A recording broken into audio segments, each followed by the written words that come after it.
Minnesota is recognized for any questions she might have for the panel. Thank you, Mr. Chair. And first, I think I'm going to just call on Mr. Estes. I think there was some things he wanted to respond to. Thank you. Thank you. I appreciate that. One of the things I just wanted to reiterate back about the budget is that the president's responsible to do a budget in February. Didn't get that done until March. The House is responsible to do a budget in April and pass the Limit Save Grow Act in April that included budgetary spending amounts. And as part of that, yes, that did not go through, you may say that didn't go through the committee process, but you could also say that it's been 2009 since the Democrats in a majority had passed a budget through the committee. So I don't really want to get into a lot of tit for tat on different things, but there's facts out there that may not get highlighted in the discussion. I know there's been some discussion around Republicans holding the country hostage with this. You could make the claim that President Biden held America hostage for 100 days while he didn't sit down to negotiate. So when we focus on, as was brought up earlier, that this bill has some good provisions in it. It's not perfect. I personally would want it to be better.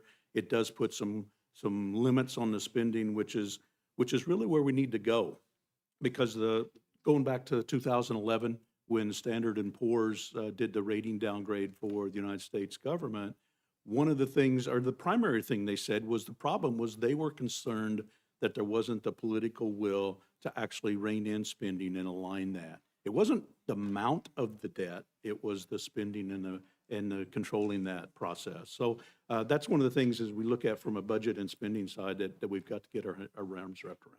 Thank you. And Mr. Smith, or Chairman Smith, excuse me, I was going to ask you, Mr. Estes commented a little bit about the budgeting process, but there was an exchange with you and one of the members regarding the budget. And what has happened in the past?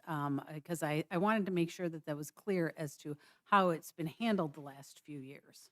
Absolutely. Thank you, Representative. The last 4 years, until Republicans took the majority in January, the Democrats were in charge.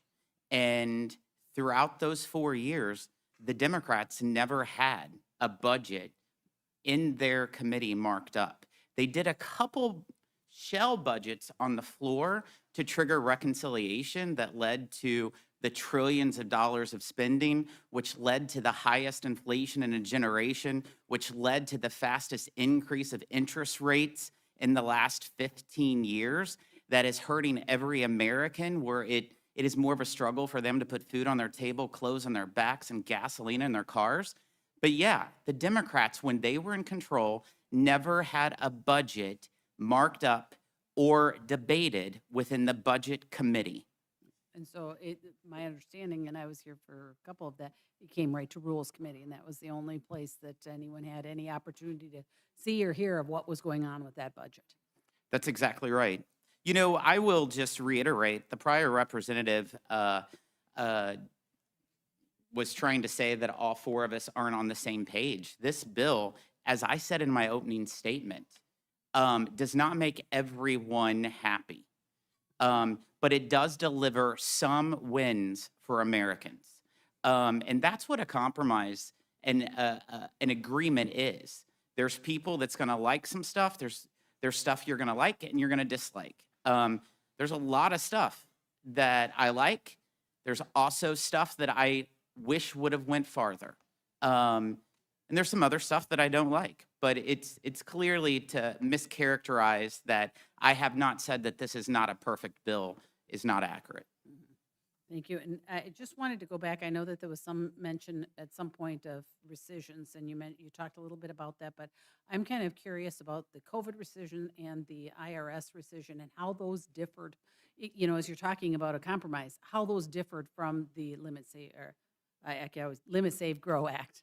Under the Limit Save Grow Act, we felt like there was $50 to $60 billion in unobligated COVID dollars, but in this act, it's $29 billion is what they have in unobligated COVID dollars. They said that that's what it is spent down to in that aspect. In regards to the IRS funding, we directly take out $1.4 billion, which $1.4 billion is the exact number that the IRS's plan calls for hiring additional IRS agents.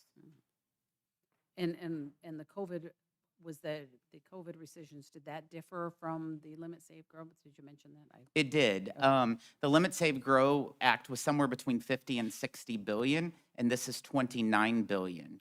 But I in mean, there were different rescissions, because I understand the difference in the IRS, but the rescissions, but just wondering what the COVID, or was that just the same? It's just saying less money was available in those Okay. 5 weeks. Okay, all right. Thank You you. know, government likes to spend money.